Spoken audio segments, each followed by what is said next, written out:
Tu es un jardin fermé, ma sœur, ma fiancée, une source fermée, une fontaine scellée. Le passage biblique du Cantique des Cantiques a donné son nom à l'Hortus conclusus, traditionnellement un espace vert où les moines du Moyen Âge cultivaient plantes et arbres pour la nourriture et les médicaments. Et c'est justement l'image d'un jardin que l'on voit en s'approchant du monastère de Hortas, au sud de Bethléem, surmonté d'un sanctuaire. Dans une région habitée principalement par des musulmans, où l'histoire situe les jardins du roi Salomon, on a célébré dimanche dernier le 400e anniversaire de l'apparition de Notre-Dame du Jardin. De nombreux chrétiens locaux étaient présents dans le magnifique sanctuaire devant le jardin, ce jardin qui deviendra au fil du temps un épithète de la Vierge. 12, capitolo 4 del Cantico dei Cantici. Tu sei un giardino chiuso, un fonte sigillato. Tu es un jardin clos, une fontaine scellée. C'est la raison de notre présence en Terre Sainte, parce que c'est la vallée de Hortas, où le roi Salomon avait traditionnellement ses jardins, et où le Cantique des Cantiques a été inspiré. Nous vénérons donc Marie comme un jardin clos et une fontaine scellée. Éden était un jardin ouvert, et où est entré le diable et le péché.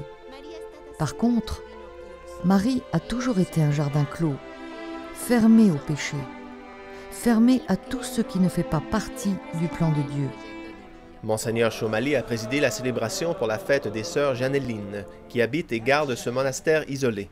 À la fin de la messe, Notre-Dame de l'Hortus a été portée en procession à travers le pont sur la superficie cultivée, car la Vierge Marie est bien pour tous le véritable jardin clos au péché, vénéré en cet anniversaire.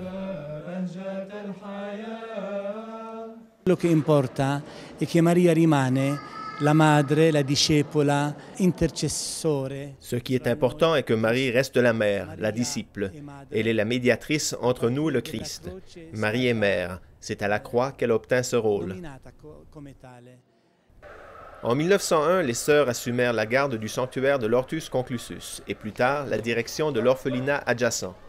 Depuis lors, beaucoup d'enfants ont été accueillis par les sœurs pour être soignés à l'Hortus.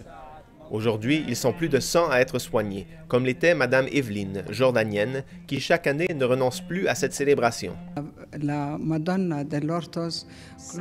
Si je demande quelque chose à Notre-Dame de l'Hortus conclusus, elle me la donne tout de suite. J'aime tellement la Sainte Vierge. J'ai passé de nombreuses années à prier pour pouvoir revenir ici, même 1 minute pour prier.